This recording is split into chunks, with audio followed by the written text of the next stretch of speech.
Hello, hello, everyone. Welcome.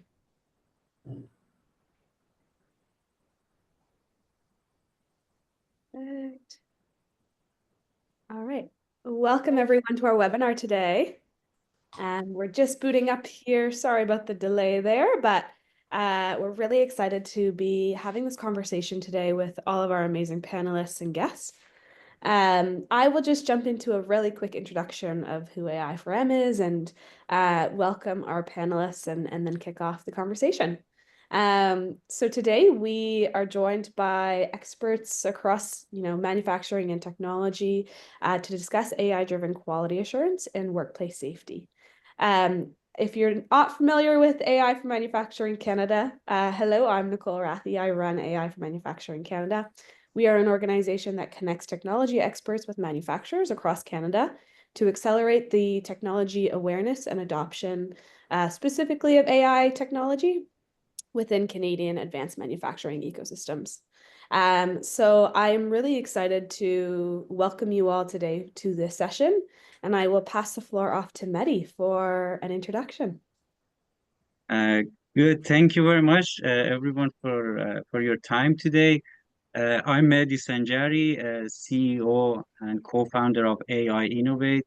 In the past 5 years, we have been active in applying AI in manufacturing, mainly in quality control and quality assurance and optimization of the manufacturing process. Very happy to be here with the other panelists and looking forward to today's webinar.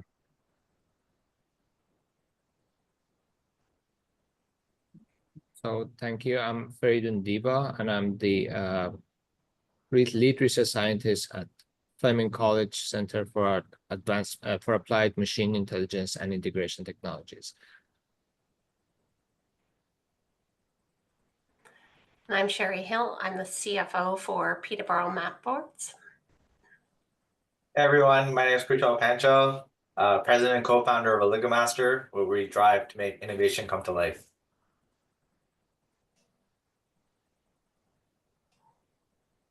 Yeah, thank you very much.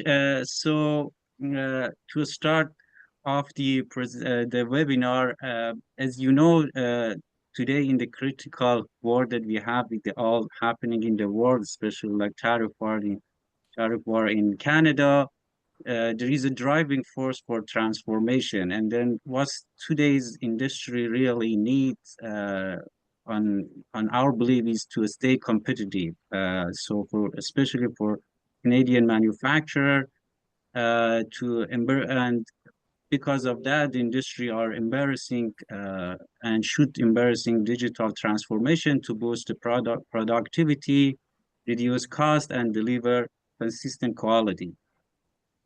But with the transformation comes, as we know, both challenges and opportunity also comes to the play across diverse industry workload. Business are usually looking for the continuous innovation in products and processes and to optimize their asset utilization and enhance and consistent product quality.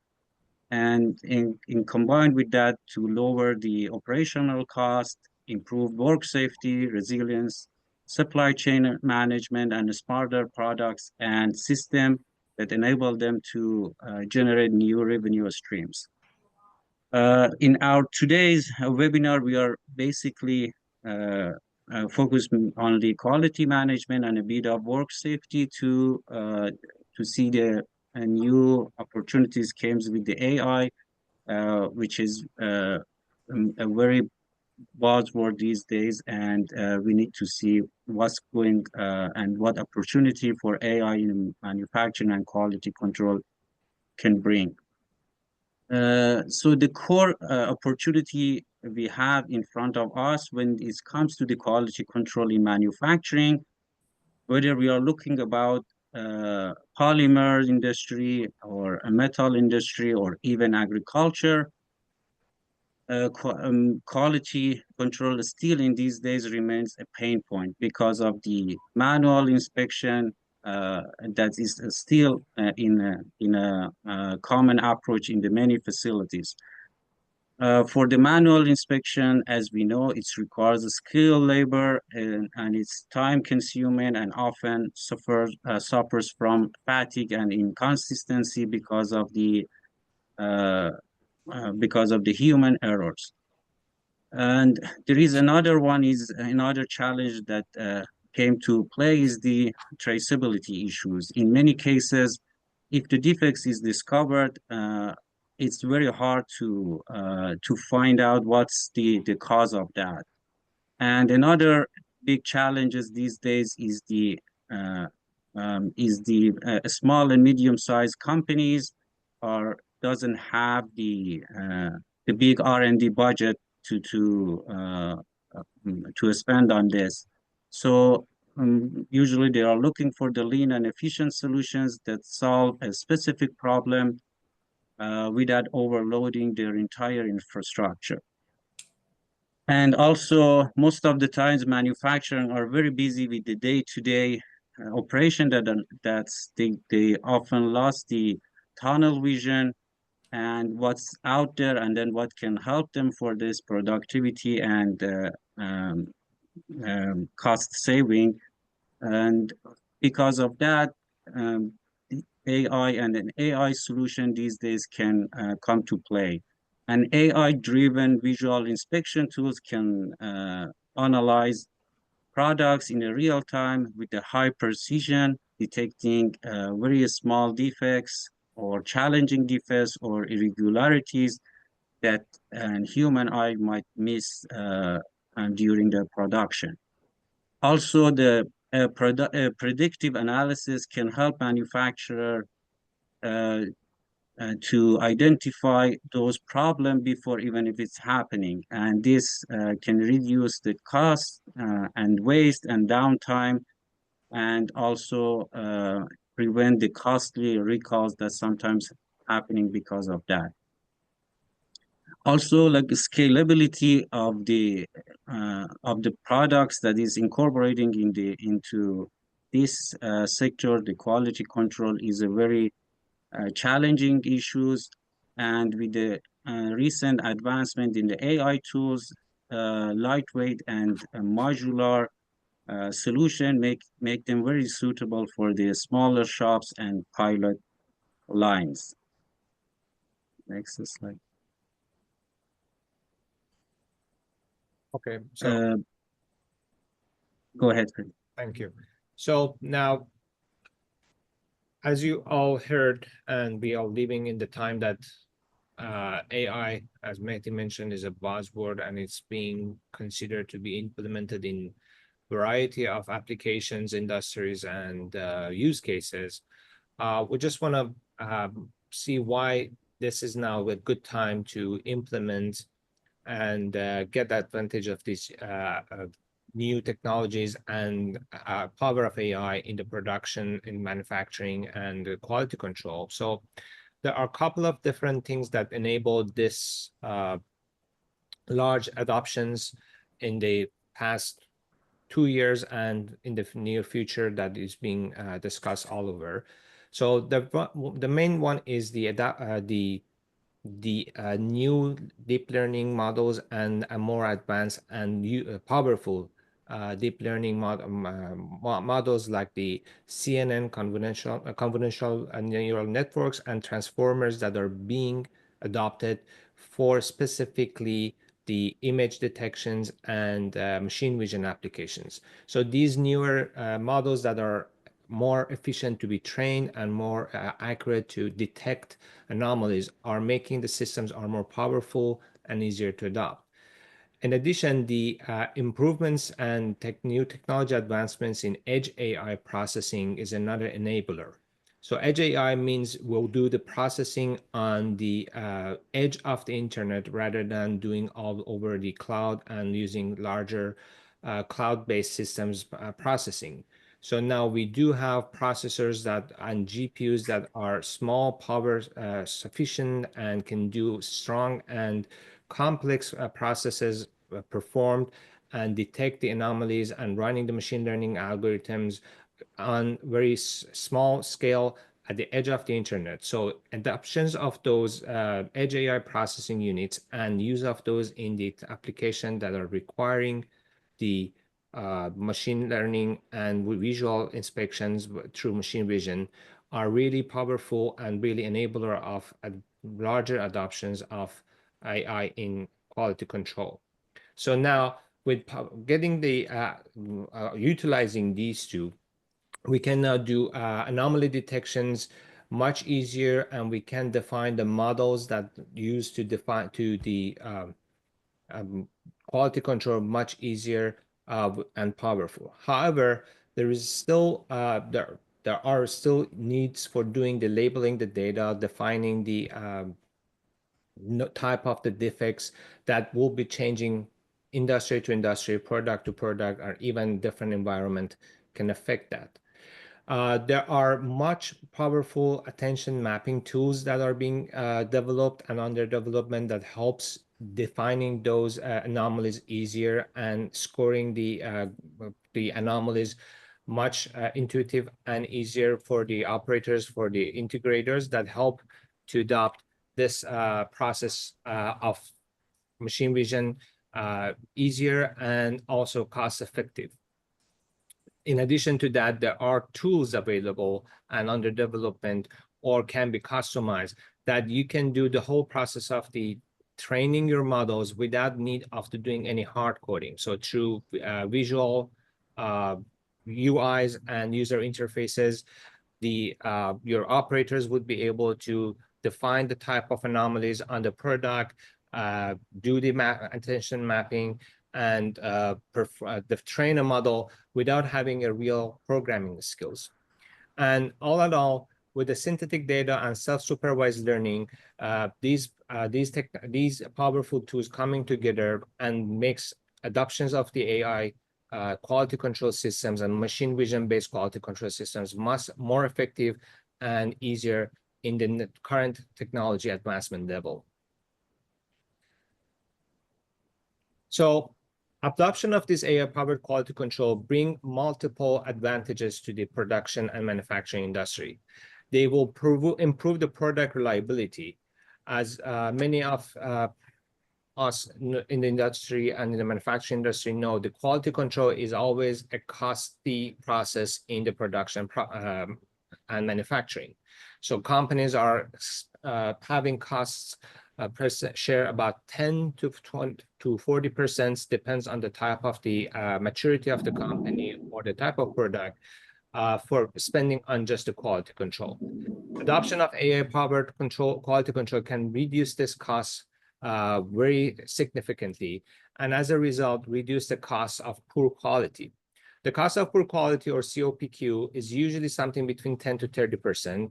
More mature companies which are needing to have higher quality standards try to keep that number always below 10%, which requires a lot of labors and systems in place. However, AI-powered quality control can reduce those efforts and makes the process much easier to bring the COPQ to much lower ranges. Adoptions of the AI-powered quality control also boost the productivity and make sure that the company and the products are meet with the compliance and standards in the required in the market. So as a result, improve the reputation of the company and the brand that the manufacturer, the part is being manufactured under, and gain competitive advantage. So your products, your company will be having a better competition in the market by adoptions of the data-driven insights and having the AI-powered quality control adoption. Also, these AI-powered quality controls can be used for predictive maintenance. So by the fact that you will having live data of your products coming on your production line and detecting the anomalies, some of these anomalies can be a sign of required maintenance in your systems or start of the failure in the components of the production line.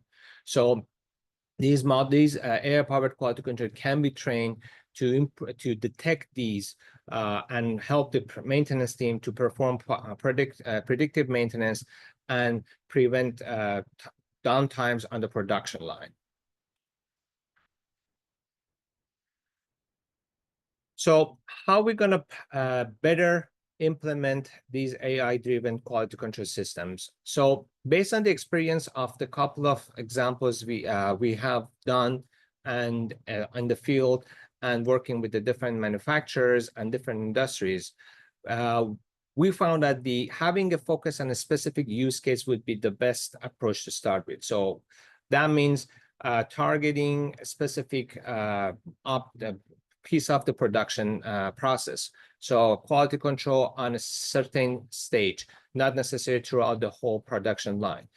Doing that in a way that can be defined as a small steps, implemented, prove it, and once we made sure that the process is working, then looking into expansion into other stages of the production. Also, the implementation of the edge computations showed a large advantage to the application we have done and seen in the industry. Still, the cloud-based adoption can be a considerable path, but we do prefer to see that we have on-premises edge AI computations implemented that's going to be self-sufficient and standing on its own, and not necessarily need to be connected to internet in all times. That would be more interesting for cases that we have issues with connectivity or hard to access places. Another important aspect when we are working on adoptions of these systems is having a direct communication with the frontline staffs at the beginning of considering the implementation. So getting the feedbacks from the production staff, the workers that are working on the lines, they're involved with the quality controls on a daily basis, and get their feedbacks and make sure we understand them correctly and we implement them. Since what we are trying to do is we're trying to technically keep the standards and improve the quality control standards. So we need to make sure that the current state is being considered and we have the correct understanding and inputs from the people that are involved in the process. Also, we did find that the collaboration through applied research programs and the supports that the colleges can provide is going to be an important leverage that can help with the faster and more efficient adoptions of these technology. However, throughout the implementation, there is always challenges that we will face. Most important ones are the data quality and annotations. So in some cases, you will find out the process, the defects, the anomalies are not necessarily being categorized or detected in a form, in a annotated form. So that then, as a part of the adoptions of the system, you need to generate a good quality data that can be used for training the data machine learning algorithms. So generating those quality data and those annotations sometimes is going to be a time-consuming and important first steps in the process. Also, you will have seen some adoption change and management changes as workers may find that as a threat to their job security, that adoption of the AI systems can be seen a threat. So that can be a kind of a challenge to be faced. Specifically, as I mentioned, we need to engage with the frontline staffs at the beginning and that those kind of consideration and is important to be thoughtful, and we approach it correctly to make sure that we have the best result. And finally, each integration has its own unique setup. So these AI-driven inspection systems or quality control systems are usually be added to the current production line. So we need to make sure that it is adaptable for what's already in place. And in many cases, that means working with the machineries that are not necessarily as advanced or as current as your technology you're going to add, the environment that the system is going into, and the environmental effects like lights, temperature, humidity, all those factors can or maybe change the quality, the performance of the systems. So knowing those, understanding those, and having a plan to make sure those are not affecting the quality is going to be another challenge that case by case would be different, industry by industry would be different.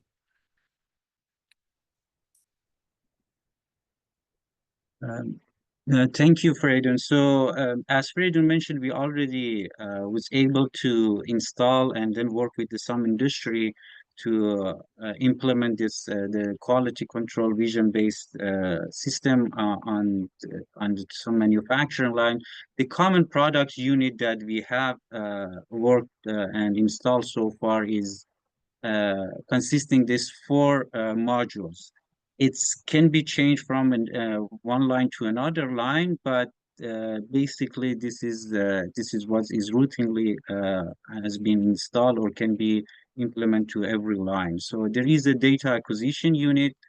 It could be collecting through different cameras or sensors, and then there is a after that data has been collected, there is a defect detection units that it can label the data, and with the machine learning architecture and the training, it can detect the defects and classify them as the next unit. And what we usually do is that we are developing a catalog of the different defects and then use those data for training our model, so it can, if in the future it can see any defects, it can detect it and classify it and do action based on what it can what it's detect and what's classified. There is a process optimization unit usually. So based on the data that we are collecting in the long term, we can go back to the cause root analysis and then find the main reason that those defects happening, and also optimize the process based on what has been detected and collected through this long time process of data collection. And I'm asking Sherry as one of the applicators and to share her experience based on what's happening in their manufacturing setup in a Matport, Peterborough Matport company. Hi, everyone. Thank you, Mehdi, and thank you, Freydon. Working together collaboratively with these two has been quite amazing. We've ended up successfully implementing one of the AI systems and plan on continuing to do more. So Peterborough Mat Boards, just for knowledge, we're the only Canadian manufacturer of mat board, and we sell into 35 countries. Because mat board is used in picture framing and artwork, it's very important that the quality level is extremely high. And when our boards go through the process that they have, sometimes the papers can have defects in them. And with those defects, we needed a way to be able to detect those that the human eye is just not able to at the speed at which a machine is able to produce the mat board. So that's where we ended up involving AI and adopting it into our processes. Yes, so the enhanced accuracy, human factors, big issue. I used to teach aviation human factors, which has what's called the dirty dozen, which is 12 known human factors that affect people in their daily work lives. So the inconsistency that humans bring into quality is great. It can come from complacency, it can come from distraction, it can come from so many different sources. Again, there's 12 main ones. Due to that, when you have product going past your eyes at such a high rate of speed, it's very difficult if you're tired that day. You stayed up watching the Leafs win the Stanley Cup. You end up where you know, the person could be very tired and they're missing all of the defects going past. So AI gives that reliability and enhanced accuracy in that, is that it doesn't tire. It has the parameters that are given to it, and it's able to detect those regularly and at the speed at which the product's going past. It doesn't take away jobs. It was mentioned that working with the frontline staff, I think that education is a big part of it. When we went to go introduce our AI, when we spoke to our staff, we indicated that it's not there to take away jobs. It is there to enhance the job that they're doing, and it becomes actually part of their ability to do their job better. And that was definitely one of the ways that we were able to talk to staff and say, you know, it's going to free you up. You're not going to have to stand there and watch whiteboard go past you at such a high rate of speed. And it was very much welcomed by the staff in the front lines. The other part is the cost savings. So when we have product that is defected in our market, perhaps maybe you've all heard the term that if you have one defect, perhaps maybe you're not hearing about the 12 others because they've just decided not to use your product. So again, going to the quality of what mat board has to be, the quality that we strive for and that we want to produce into the market, having defective boards in the market is not good for our business. It's not good for our clients. And again, we really strive. And with the human factor element, it's understandable. But now with adopting AI technology, we're better able to manage that so that we have less defects out in the market. And that's better for our customers. The scalability and adaptability, boy, we have a lot of different colors in our palettes. So we had to take a look at the different colors that we have, the light saturation on them. The lighting was a big factor in one of the challenges that we had. And also just the nature of our business with the mat board being cut, there's dust. Not as bad as some of the other papers that you get in industry of manufacturing, but certainly dust was one of the areas that we had to deal with. I think we can go to the next slide. So as I mentioned, the dust and light were one of the areas that were causing some of the false negatives or false positives that we received. We were able to identify that and adjust accordingly. The adapting at a high speed. So again, our lines, as was mentioned, is that every production line is different. So AI has to adapt differently into every industry. With us, our product doesn't run at the same speed. It depends on how the product's behaving, the nature of the product, the items that have been used to produce the final product. And so therefore, the braking system that's used could be going at a different speed. So the technology had to be able to adapt to the different speeds that would be occurring based on different products that we're running. The image precision, that was kind of neat. We were able to dial in on exactly what would be considered a defect. As I mentioned, it's paper, so there are going to be some defects and there's some acceptable standards within paper, but of course we strive for the end. So we were able to really dial the AI into exactly what is a defect and what is not a defect. And that really was one of the key learning areas that the machine had to learn, and that our frontline staffs were a big part of being able to try and teach it what they know. Again, we had talked about the material variability. Again, we have many different materials that we use to produce the various products that are our final product. And so, of course, teaching it in different colors and everything is one of the areas that we still are moving towards. But again, the lighting is a real issue when it comes to RGB codes and trying to train it to detect that as well. So it is an area that we're going to be future development still on. The integration into legacy equipment, our company has been around since 1902, and the machines that we have are not manufactured anymore. And a lot of the technology that we have is very old, but we're able to adapt new technology into it. So again, having the knowledge of the people implementing the AI and being able to adopt our old technology into new was one of the key areas as well, and a learning experience for us all. So superhuman accuracy. So again, going back to, if you have people, they're humans, they're going to have errors. And you always try to put safety nets in place that they are able to detect errors. However, with the AI being so consistent, the accuracy is phenomenal. We've experienced where we're seeing boards being caught that normally, I think, by the human eye, we normally wouldn't have been able to do. So that's fantastic that we're not putting that board out into our finished goods. So the data-driven insights, the analytics are very important for us.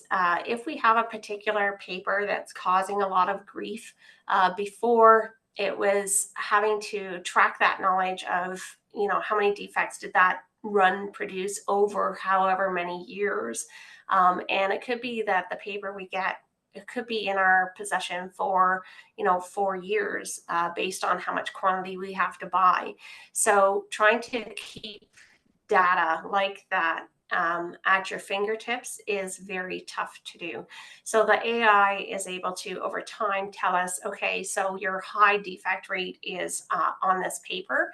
And that's important for us to know, because then we can work with our mills to make sure that next runs are better, or that the frontline staff, when they're working with it, they know that there could be a potential problem, so they're prepared for it in advance.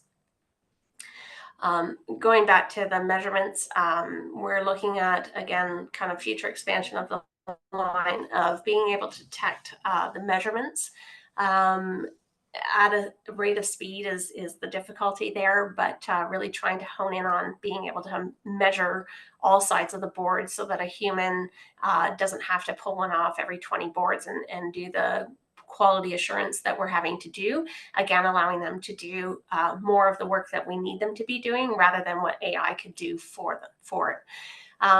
Textures, we have a lot of textures with what we create, and that's going to be a future challenge that we hope to visit and hope to overcome.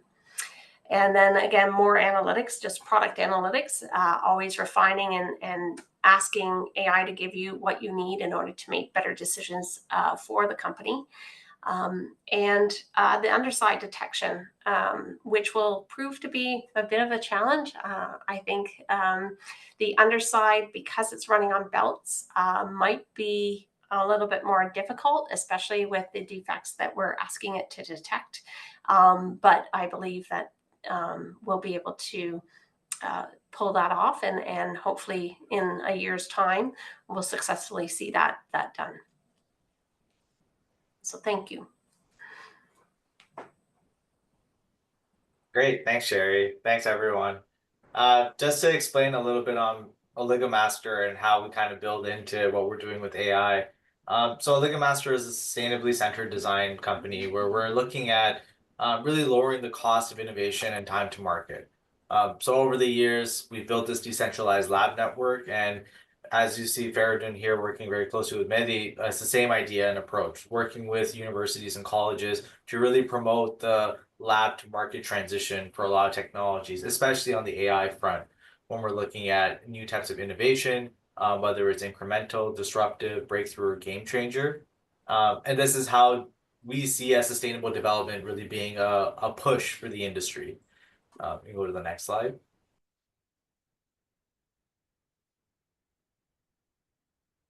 So for us, when we're looking at AI, we're looking at AI from kind of two facets, because Oligomaster kind of has a broader approach to what we're doing sustainable product development, mainly targeted in the plastics and coating industry. But when we look at AI, we want to be able to look at the upstream, because we see that, downstream quality is still going to be determined by upstream product development. So how can we use AI there to actually help with formulation development so we know how it's going to produce in the manufacturing facility? So that's what this kind of slide talks about. And then the downstream would be more on the deployment of process development. So when we're looking at upstream AI powered product development, what this is really talking about is understanding what it takes for the time of formulation. You've seen in the lab that you'll be looking at your new formula. It'll take months to years to actually get something that's tuned correctly to what you want. It's kind of a throwing darts approach when you're working with a bunch of different additives and formulations to see what can work and what you can actually target. So with this, we've been developing this, what we call a designer space for bioplastics, PVC systems, other functional coatings. And it's a very adaptable reformulation kind of technique, how we can get the recipe to be now made predictively. The hardest part, I mean, we see even with process data is just getting all the data. Experimentally getting all this data is always a challenge. Like, how do we kind of put it all together? How do we siphon through it? How can we sort through it to actually make sense of it? And this is something what we've been really focusing on to help with. So developing those ML models to really help with generation of these kind of formulations. How can we take raw material costs into play? How can we have a success rate on what is good, what is bad? That's where we see like our upstream innovation really coming in. And then on the next slide, when Mandy and I've been working, we've been seeing a lot of push for AI in the plastic and coating industry. From our experience working with manufacturers, they have a lot of legacy parts that are and manufacturing equipment that's set in place. So when you're looking at inspection tables, when you're looking at your extruders or anything that's going upstream, going through your channels, there's a lot of older equipment that's going to be harder to adapt. So how do we, something in like the textile industry or the plastics coated fabric industry, how can we now take conventional inspection systems that are put into place for quality checks and use these new systems that are integrated with AI?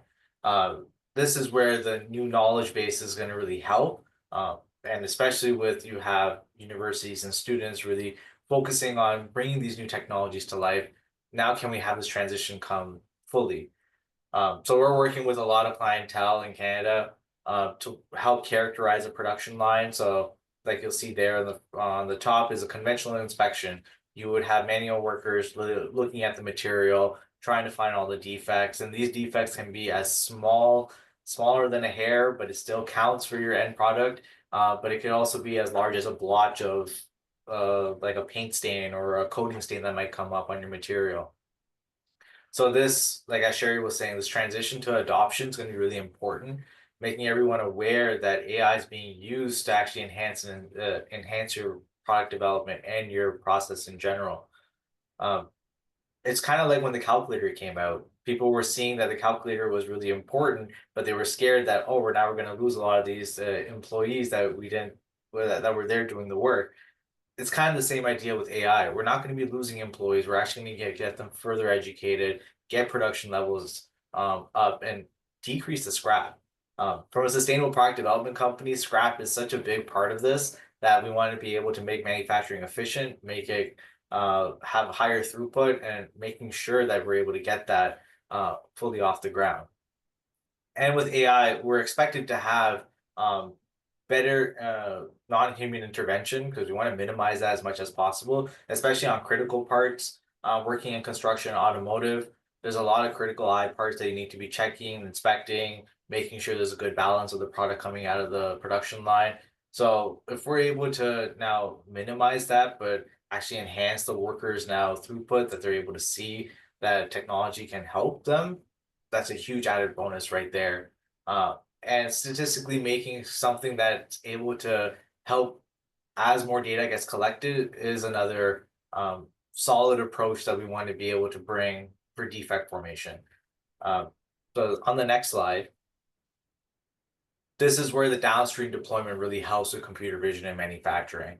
At OligoMaster, we've been working on a lot of different ways to think about manufacturing as a whole. So when we're looking at the full process stream, where do we see AI get fit in? So in the coated fabric industry and plastic sheeting industry, you would see that there's a lot of defects that would come up through calendaring extrusion. And this is something we've been actively working on the research front, and now being able to couple that with machine learning and AI, we're able to now get that resolution out and actually help the industry find these defects even before it gets to that next stage in the process. Because once you have, let's say, some sort of nick or dent or divot, now that's going to go from your extrusion line into maybe your calendaring line, or get coated with something, or get laminated, or have some sort of grain added on top. Now, all these processes down the road will have their own implications involved. So we want to be able to find those deviations before they even happen. So this is where the AI system really helps. For the coated fabric industry, a lot of it goes into construction, it goes into automotive. So the implementation rate would be very high and the impact rate can be very high. Consistency of the product is going to be very important. And I think retroactively trying to fix this in our manufacturing stream will only make us better as we move forward. So like you can see in the graph there in the table, defect rates from before to after implementation will obviously decrease. We're going to be seeing production downtime decrease significantly, which is very important, especially when you're going from one unit operation to the next and you're going to be handing over material. Now, if you want to be able to decrease the inspection time, decrease your quality changeover, that's going to be extremely important. Operator intervention is going to be another place that we can actually add value more to the operators to make sure they're doing high value work, and it's not just going to be menial tasks to make sure the quality is being checked. Rather have them be verifying and making sure what the AI system is seeing is truly valid, and then the material gets handed off. And workplace inspection, this is where you can make sure your material is being viewed correctly. You're having all eyes being seen on the width of the material, especially when you're having something that's 100 feet wide. How can we make sure that the material is going to get the same interaction from eye to eye? So overall, on the next slide, it's kind of, why does this all matter? And I mean, everybody's talked about their points of what's important, right? From what we've been seeing, building AI successfully and implementing that obviously has 6 major points that is seen on the picture on the right, where you'll have the business application, whether it's going to be mat board, whether it's going to be textiles and plastics or aluminum sheeting. There's a lot of different business applications for this, and it's really important to see the adoption of it. And then when you have talent and organization, you need the data scientists, but it's people like us, we're here to help to kind of promote and push these technologies forward. We see the implication, the application for it, but more importantly, we also see that the cost is going to be a big driving force for this. Any R&D and adoption of this is going to take time, but we can be there because we'll already be 3 to 4 steps ahead of the game to get you to that next step. Data acquisition is something that either the company is able to provide, and that's something we've been working very closely with. Looking at whatever data is already available really helps, but data generation is also completely possible. And this is where the next 3 kind of fit all together, looking at the process and the technology and the culture. There's a lot of ways that AI can be driven and can actually help to improve yields. What we've been seeing from the process side, you can improve yields over 20% of the time. And even from the formulation side, by using something that's going to be machine learning driven to take data that you already have or generate new data to give that window of operation, you're already going to be cutting down R&D costs by 30 to 40%. Over the next couple of years, especially the next 5 years, we're able to see 86% of the manufacturers actually want to do this, but sometimes they just don't know how. And that's where we're seeing the adoption play really come in. How can we help to make that 86% of manufacturers really say yes to manufacturing, and AI being kind of implemented into their stream? How can we change that mindset so that everyone sees the value of it and then make it a part of their daily routine? So when they have their stand-up meeting in the morning, they're not just saying what's been happening on the floor, they'll actually have credible data that they can put against it, that they might saw defects on certain roles, or they might see a deviation happening here. So now you can have pipelines kind of being implemented fully. Thank you. So just to summarize the discussion, so we have, as being discussed by our use case and the experience that Sherry and Kushal shared with the group. In most cases, when we want to start doing adoptions of these AI and machine vision for quality controls, we better start with a microservice and with the focus approach, just to make sure that we are tackling this problem in a way that it's easier for the industry to do the implementation from both sides of the financial and skill sets required. And also it would be, it's going to have a quicker ROI and return on investment. So the application, the effectiveness of the application can be materialized sooner. The other also is make sure that we use an explainable AI models and the models that are going to provide the proper and reliable outputs. So make sure the reliability of the results, the repeatability, and the detections are being proper to minimize the cost of the failure in the products, and also involvement of the both operators and leaderships of the manufacturers is a key here. So we need to make sure that throughout this implementation, the people on the factory floor and the management team and and people defining the production planning are all being consulted and all being involved in the implementation, and they're all having a proper understanding of the capabilities and limitations of this technology. What can be done and what cannot be done is important to be understood by all people involved in the production. The one important and one effective way to implement these technology, AI, machine learning for quality, is getting help from the companies and people that are having the experience in implementation before. So we found that the three-way collaboration between the academy industry and the manufacturers are going to work the best way to implement. So we can, and it's going to be fastest, and also cost wise is going to be more effective. So we have experienced that. We have working on that process many times, and this three-way collaboration will enable the manufacturers to be implement in the smallest shortest amount of time with the smallest investment required. And also focusing on business impact and usability of this technology is another important piece. So you want to make sure that you have enough focus on the impact and be able to measure that and report on it for future implementation. Mehdi, you want to close out? Yes, thank you very much for your time. So if there is any question, I see there are some questions in the chat section, so we can go through that. Nicole, do you want to lead that? Thank you. Excellent. Yeah. Thank you, everyone. Thanks to all of our panelists. And just to echo Mehdi there, we do have quite the discussion going on in the chat. I selfishly want to ask a question first, and then I'll kind of get into the Q&A.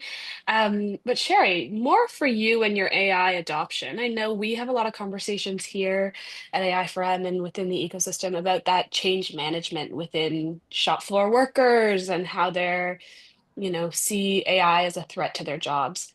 And I know you touched on it briefly, but I was wondering if you could go into, specific strategies you used as a team to really either, create change champions or create a welcoming, inclusive environment to adopt technology. I'm curious if you could go just a little bit more in depth into that. Yeah, I think it starts with if you're looking at adopting new technologies, which we are adopting a lot into our industry. It's a very old industry of what we've done. Again, since 1902, we've been around, and mat bars have been made for a long time. So when you're talking about new technologies, it's important to get staff engaged, and it's important to talk about, hey, if we were able to do this, what would that mean for your job, and what would that mean for you to be able to do other things? So I think really explaining the adoption of technology, that it doesn't replace workers. It just allows the workers to, again, focus on more high quality work, the work that adds value, versus items that can be taken away that, you know, something else can do on their behalf. You know, there's a lot of complacency when it comes to quality inspection. I've seen it over the many years that I've done, and being able to adopt a technology to be able to do that for people so that they're not feeling like they're responsible. So if a bad product gets out, they actually feel responsible. Nobody goes to work wanting to make a mistake, right? And so, you know, being able to take that away from them so that they lose that responsibility is actually beneficial for them. So kind of really looking at all the positives that will be brought into their workplace and into the workspace, and make them a part of the whole process. So for example, when we were talking about it, you know, they were part of hearing everything that was going to be happening with it, and how they were going to be adopting it into their job. And, you know, they kind of got excited about it. So it made it a lot easier, only because of when you start out in the very beginning of, you know, showing them what technology can bring to their job and how it can bring more job satisfaction, as well as reduce the level that they feel responsible for, because nobody wants to say, oh, I was the one who was inspecting that and it got out to market, right? So being able to take that responsibility away from them is good for them. So For sure. Awesome. Thank you. And Betty, I saw that you were in the chat, so maybe I'll direct this question to you, but if anybody else wants to jump in, feel free. Going on about the data and how it's collected in 3D or 2D form, I know there's a few other questions further down about 2D and 3D data, but Mehdi, if you want to jump in, I know you started Sure. responding. Yeah, I try to briefly respond, but for this specific case, for Sherry and Matport case, we use 2D to collect the data, but if there is a 3D objects, we can do that one in general as well. So there is no limitation for that. So there are different techniques can be used for that, like different cameras from different angles, or specific cameras or laser technology for that could be used. So really does depend on the use case, I feel like. Yes, exactly. Moving, yeah, perfect. Open to anyone who wants to jump in. Does the progressive maturity of the learning require human intervention and input by the operator, or is it automatically done by the AI system? I can jump in if you want. Yeah, so it's a combination of where the preparation for the AI has to be programmed first. And then after that, when it's in line, it's actually your frontline workers. In our case, because we were running operationally, we can't run without it. So we can't just test, we have to actually be running live. So our operators were very key in helping the AI learn what was a defect and what was not a defect, and giving the feedback back to Mehdi and his team to adjust the programming accordingly. So it did take our frontline staff to be a part of, but that's because we can't run tests. It's not really possible in our environment to do that. And I guess somebody else can answer to the ones where you do have the ability to test outside of a production line. Yes, sure. As Sherry mentioned, it could be inline or offline. So sometimes for some line, we can even use like incremental learning. So an operator can check what has been detected by AI system and prove it if it's correct or not. And in the long term, the accuracy of the system can be increased. But like in our case, we have a simulation lab, so we got the samples, especially like the challenging samples, get it into the lab and then test it if the train system and is it detecting the defects or classify them in a proper manner, or in the long term what's going to happen, is there any improvement that we can see. Yeah. Excellent. The next question here is just about output KPIs and if they can be integrated into the systems that are already in use to collect KPIs. And if you guys have any experience kind of on that system to system integration, is that something that AI, can do and can do well?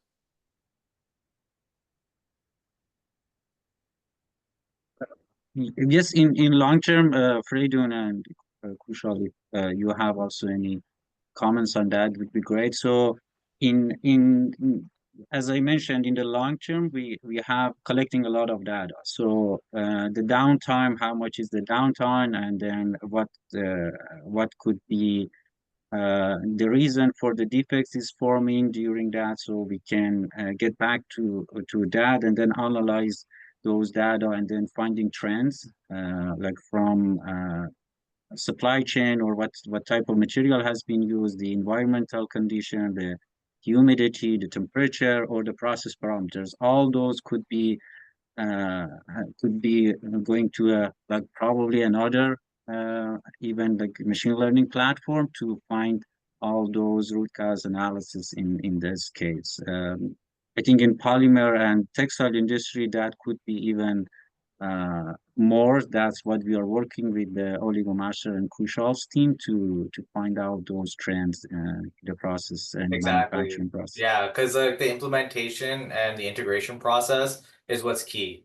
Working at like a small pilot scale, seeing like what a defect could look like, building up that database, and then going to that next stage of what it could look like for the implementation process. And now how can we now kind of interconnect this with a lot of companies already using something like Power BI. So now make that the full pipeline of you can collect all the information from a computer vision system, use the data now integrated with Power BI to now get your KPI output as necessary. So I think that whole integration process, it works on a company basis. So once you want to get that plugin to happen, it's completely doable. Excellent. Just noticing the time here, we are at the top of the hour, so I know probably some people have a hard stop. I just wanted to thank everyone for coming out to today's session. Also, just a few next steps and reminders. We have a whole ecosystem around AI for manufacturers. So we curate conversations like this, every single month to dive into different case studies and information on how to adopt AI. I know there's a lot of questions here still in the chat unanswered, so maybe I'll include them in the follow-up email and just provide some answers and provide some next steps to who to talk to on getting those answers. As I saw in the chat as well, we can share the slides, and we'll also be sharing the recording of this webinar on our AI for M YouTube, and I will email that out to all of you. That being said as well, there's a lot of other great opportunities across Canada. Engine has just launched their AI for Manufacturing Challenge. So, if you're looking at a larger scale project and getting involved within the technology landscape, reach out to us at AI for Manufacturing Canada, reach out to Engine. Any of the panelists here will include the emails and contact information going forward. I just, wanted to take that moment before I'm sure many have to drop. If we would like to continue to answer the questions, we can, but I will leave that up to the panelists to decide. Mehdi, I saw your hand was up as well. No, I just wanna mention we have Jillian from Engine in the Exactly, attendees. yes. Yeah, so she was just promoting the new call for AI for manufacturing. Thanks for promoting that. That's what I wanna mention again. Thank you. Excellent. Well, awesome. With that, I will take the rest of the unanswered questions and put them in the email, and we will send out an email with the recording and contacts and questions tomorrow morning. So thank you all for coming to today's session. It was excellent, and thank you for asking your questions and engaging with our panelists, and we hope to see you in another webinar soon. Thank you. Awesome. Thank you. Thanks, everyone. See you.